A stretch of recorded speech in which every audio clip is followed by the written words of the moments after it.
Ever since I was in elementary school, I have been in love with the world of Harry Potter. The book series captured my attention at first, but my fixation continued with movies, games, and the world that J.K. Rowling created.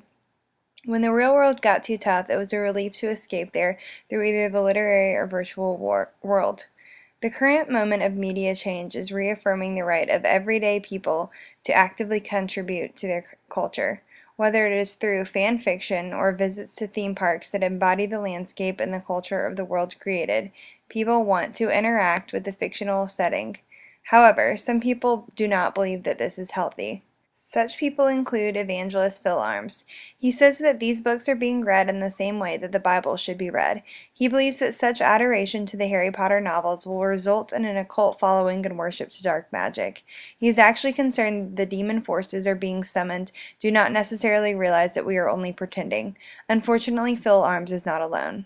Another evangelist, Barrett Keyhouse, compares Harry Potter with Dungeons and Dragons and comment that both immerse their fans in a plausible fantasy world, complete with an evolving history, a carefully mapped geography, and magic, all of which are dangerous to the human race. Adults and children alike are led to believe these experiences can create memories, build new values, and mold their understanding of reality into false perceptions. Many pastors and parents are not okay with these books and their content, and they have been hosting book burning celebrations. These book burnings are actually documented on Wikipedia in the same section that the largest book burnings in history reside. Such burnings include some of the most notorious and violent attempts in history of controlling the human race. When the printing press was invented in the 1450s, the population of Europe was approximately 50 million people. The literacy rate at that time had been estimated at 1% or 500,000 people capable of reading what was printed. It took about 100 years to get the literacy rate to 50%. By then, the population was about 70 million, which means it took 100 years for the number of people who could read what was printed to hit 35 million. What this also means is it took more than 100 years for the number of users of print to reach 50 million. On the contrary, it took radio 38 years to reach 50 million users. It took television 13 years to reach 50 million users. It took the internet 4 years to reach 50 million users, and it took the iPod 3 years to reach 50 million users. But then Facebook added 100 million users in less than 9 months. iPhone application downloads hit 1 billion in 9 months. The number of Ashton Kutchers and Ellen DeGeneres' Twitter followers exceeds the entire population of Norway, Ireland, and Panama. Historically, constraints on literacy comes from different attempts to control the segments of the population. Perhaps the most overwhelming period of illiteracy was at the time common practice. It is thought by many to have been a way to manipulate the commoners and keep them under the reigns of both the king and God. If someone could not read the Bible or the laws of the land, how could they argue against them? Some societies have embraced universal literacy, and others have restricted literacy to specific social classes or along racial and/or gender lines. Slaves were not allowed to read because owners and those in favor of slavery believed it could assist them in uniting and together and escaping. With literacy, messages could be passed in the form of the written word. They might form enough power to pose as a threat to normalcy.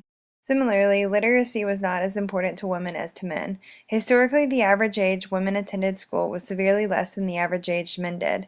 This was because a woman's job in the patriarchal society of the past was simply to rear the children and take care of domestic jobs. A woman with a strong literary background may try to question the decision of the males.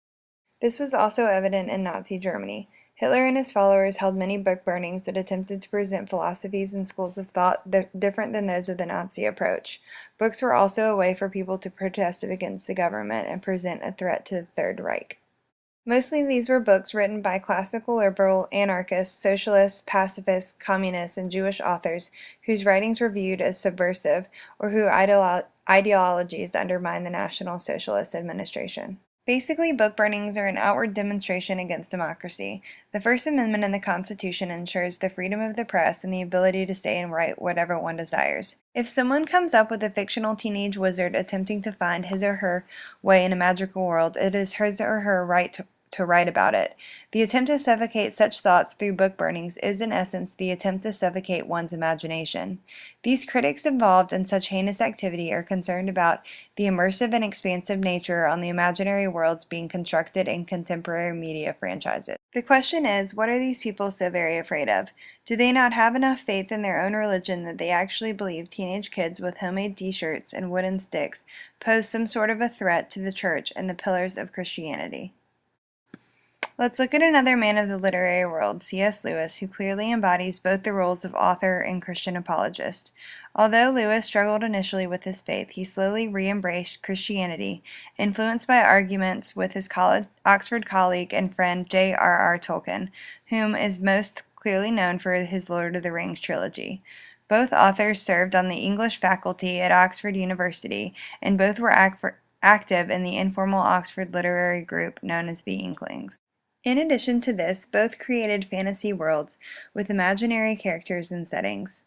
C.S. Lewis's The Chronicles of Narnia is a series of 7 fantasy novels which have been adapted several times for television, plays, games, and movies. Set in the fictional realm of Narnia, a world of magic, mythical beasts, and talking animals, the series narrates the adventures of children who play central roles in the unfolding history of that world. It is evident that Narnia has been clearly established by C.S. Lewis and can be recognized by readers throughout the series. It is also evident that Narnia and its characters have quite a large fan base. Similar to the Harry Potter world, many children find themselves creating their own Narnia during afternoon playtime. Even adults enjoy continuing the adventure after the book has been closed. C.S. Lewis and J.R.R. Tolkien, both open advocates of Christianity, propose that an active imagination enhances the world instead of take away from it. So let's not move back into the silent and controlled way of life before literacy taught billions. Rather, let's move forward with imagination and find stages on multiple levels of media, exponentially increasing the possibility of the future.